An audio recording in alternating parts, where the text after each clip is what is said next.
कितने वैश्य हैं, हम तो उस तरफ जा रहे हैं। फिर उसी हिसाब से उसी अनुपात में सबका आरक्षण कर दो, ये उस राह पर चल पड़े हैं क्या? संदीप, सबसे पहले तो मैं आपको, आपके दर्शकों से और आपके पैनलिस्ट से पहले तो मैं माफी चाहता हूं। माफी इसलिए चाहता हूं क्योंकि मैं जो बात कहने जा रहा हूं वो सबको बुरी लगेगी। मुझे लगता है कि जाति भाव समाज में बढ़े तो बहुत अच्छा है।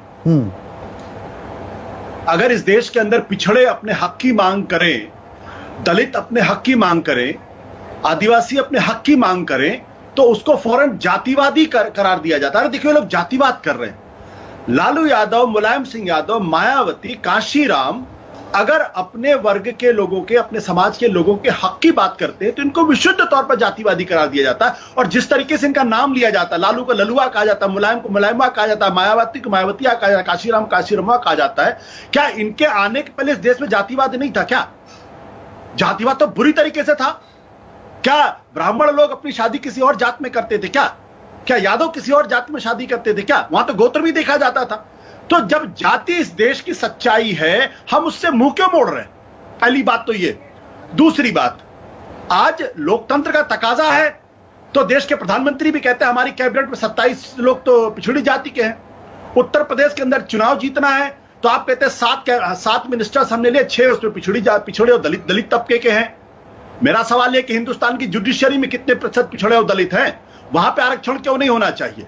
आप बता दीजिए। मौजूदा सुप्रीम कोर्ट में एक डेटा निकलना चाहिए, आजादी के बाद से अब तक कितने जजेस हैं जो दलित हुए, उसमें से कितने जजेस चीफ जस्टिस ऑफ इंडिया बने, हिंदुस्तान के फॉरेन सेक्रेटरी कितने दलित बने, कितने पिछड़े बने, हिंदुस्तान के होम सेक्रेटरी कितने दलित बने, हिंदुस्तान के कैबिनेट सेक्रेटरी में कितने लोग दलित बने, हिंदुस्तान के वाइस चांसलर में कितने दलित, कितने पिछड़े बने।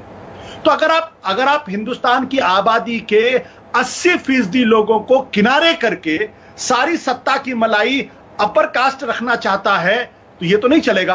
तो और जब वो पिछड़े गरीब नहीं है, अपर कास्ट में पिछड़े नहीं है, अपर कास्ट में ऐसे लोग नहीं हैं, जो सामान्य वर्ग है उसका दायरा सिकुड़ता चला जाएगा। मेरा सवाल वही, फिर तो आपकी जाति के आधार पर इस देश को पूरे को बांट दो कि इतने प्रतिशत ये लोग, इनको इतने प्रतिशत नौकरियां मिलेंगी।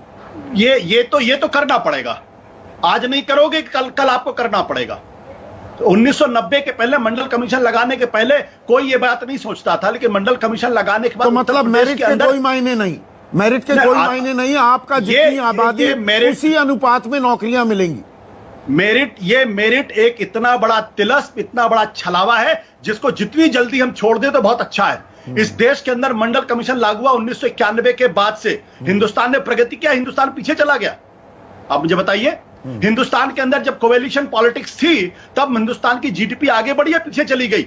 ये जो कहा जाता है कि मेरिट तो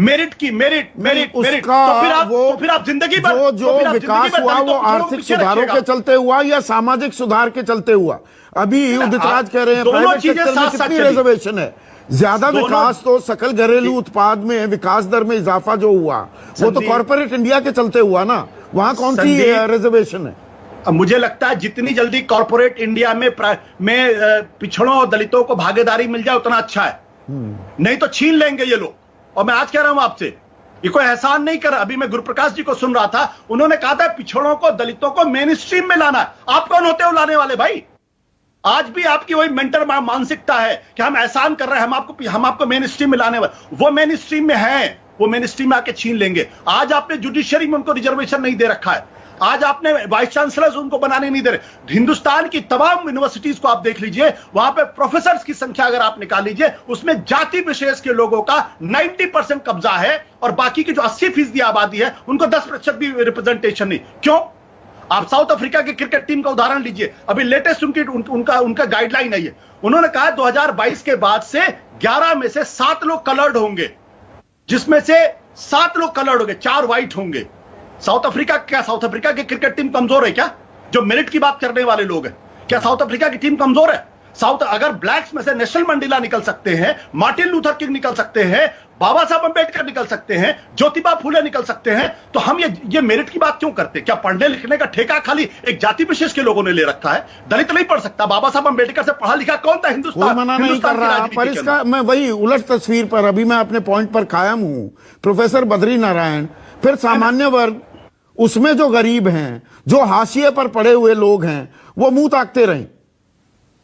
नहीं संदीप जी, पहले तो मैं ये बताना चाहता हूं, जो अभी आशुतोष जी कह रहे थे, आशुतोष जी इससे बहुत सहमति है, लेकिन एक बात जो कह रहे हैं कि जाति भाव या जाति बोध और सामाजिक ग्रुप का एम्पावरमेंट दो अलग अलग चीज है, दोनों एक जगह मिला हुआ नहीं है। ये जो मिला देते हैं वो सरलीकरण है। यानी कांशीराम एक दलित एम्पावरमेंट के लीडर रहे हैं, बहुजन एम्पावरमेंट के लीडर रहे हैं, वो किसी जाति के लीडर नहीं रहे हैं। और यही हुआ है तमाम नेता